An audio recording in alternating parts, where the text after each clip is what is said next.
এই হচ্ছে আমাদের পরিশ্রুত পানীয় জল। এইটা নাকি মানুষের পানীয় জল। কোটি কোটি টাকা খরচ করে সরকার থেকে বাড়ি বাড়ি নলবাহিত জল দিচ্ছে।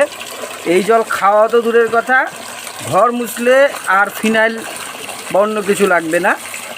বাথরুম পরিষ্কার করলেও জীবাণুমুক্ত হবে সে বাথরুম। এতটাই জঘন্য নোংরা। দিনে কখন আসে এরাই জানে। এই হচ্ছে আমাদের পরিষেবা। সরকারি টাকা মানে আমার আপনার ট্যাক্সের টাকা, সেই টাকার কতটা অপচয়, কোনো টাইম টেবিল নেই। আর এই টাইম টেবিল না আসায় মঙ্গল। দেখতেই পাচ্ছেন জলের কালার। এটা আমার বাড়ির জলের কল। আজকে ছুটির দিন বাড়িতে ছিলাম, তাই এই জলটার সঙ্গে সাক্ষাৎ হলো। এর আগেও দু একদিন দেখেছি। এই জল স্নান করা, খাওয়া তো দূরে থাক, জামা কাপড় কাচাও যাচ্ছে না, শুধুমাত্র রাস্তায় ধুলো মারার জন্য দেওয়া যায়। এইভাবেই আমাদের উন্নয়ন চলছে।